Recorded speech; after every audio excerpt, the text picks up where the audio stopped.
Morning, everyone. One good piece of news and one bad piece of news arrived today in the morning in the aviation history. Number one, so let me start with the bad piece of news that two EA-18G Growler aircrafts had a mid-air collision in Mountain Home Air Base where they were performing for an air show.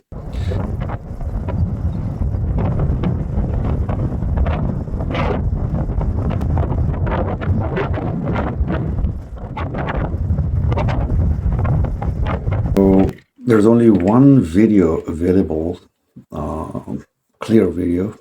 Some spectator named Shane Ogden, he made this video. He was there. Video is in a slow-mo. It's not a real-time video, especially when they're coming in and having the crash together. That video is slow-mo because from the background you can see like drunken voices like hello. But later on it changes into the real-time video. That's the only video available so far. The rest of the videos, the paratroopers coming down, the pilots coming down, and smoke is visible, but those videos they're not showing the impact. So this only one video available, so I'll just try to analyze that video, what could have happened. If you see the previous shows, normally they take off individually and then they perform Cobra maneuver. One is performing the Cobra maneuver and the other is going really fast, crossing over the runway. So, and then once they're doing the individual maneuvers, then they get together and start performing the formation together. So I think it was that time when, after performing their individual maneuvers, they crashed into each other. So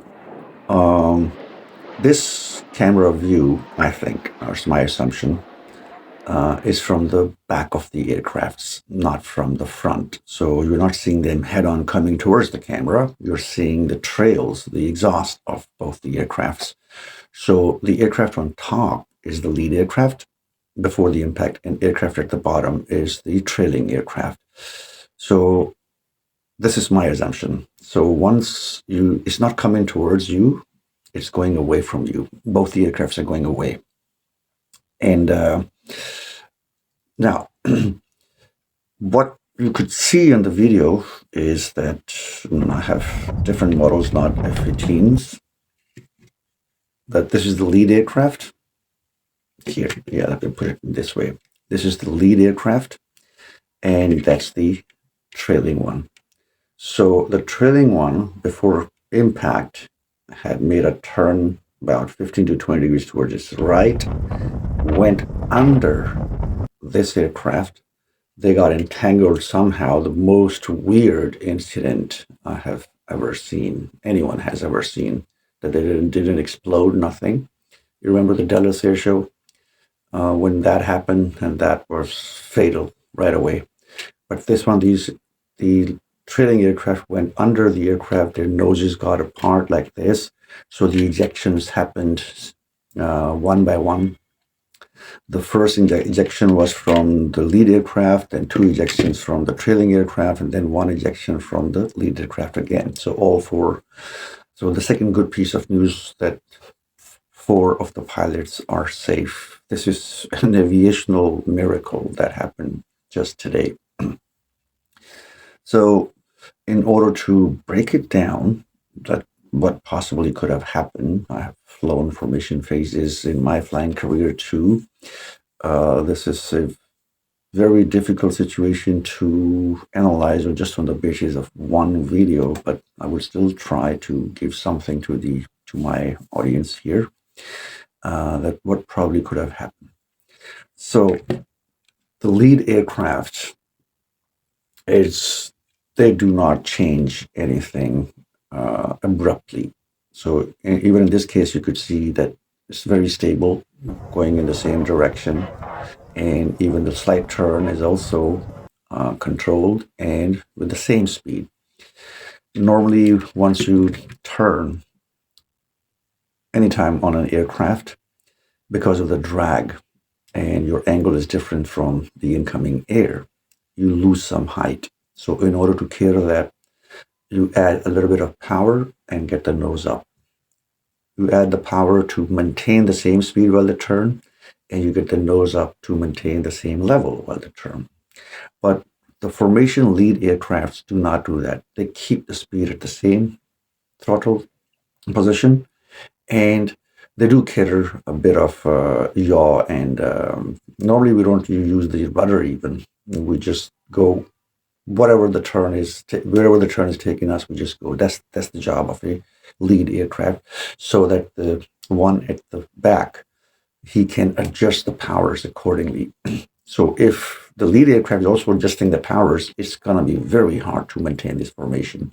So lead aircraft is not doing anything. It just keep making its turn.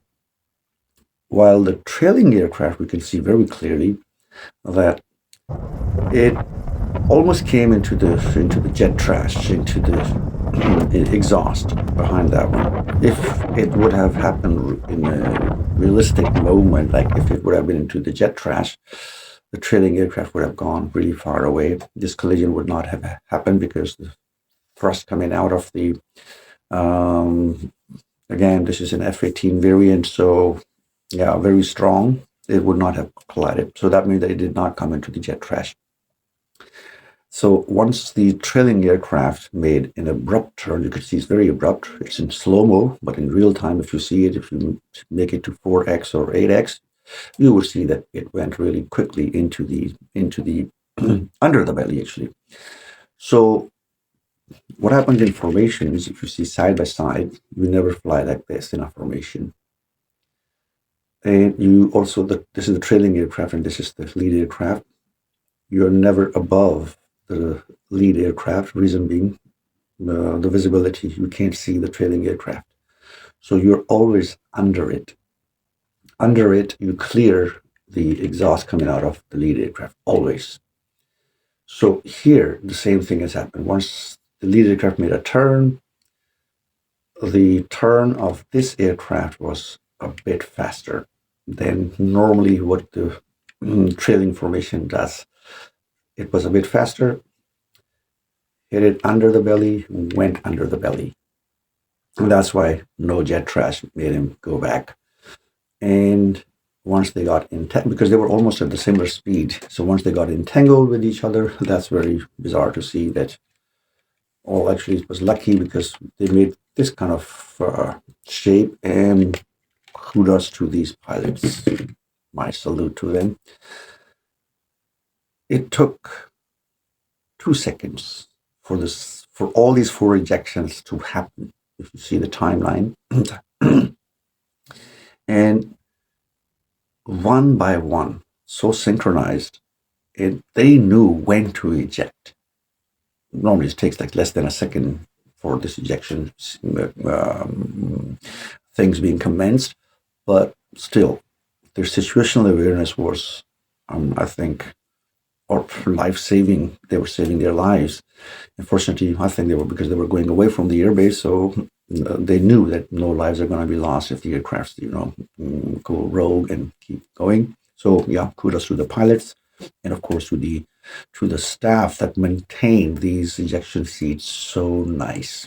That at the time when it was required, and all 4 of the parachutes, you could see they're coming down very close to each other. I think this is the closest ejection groupies you would ever see flying, coming down together and coming right next to the crash site.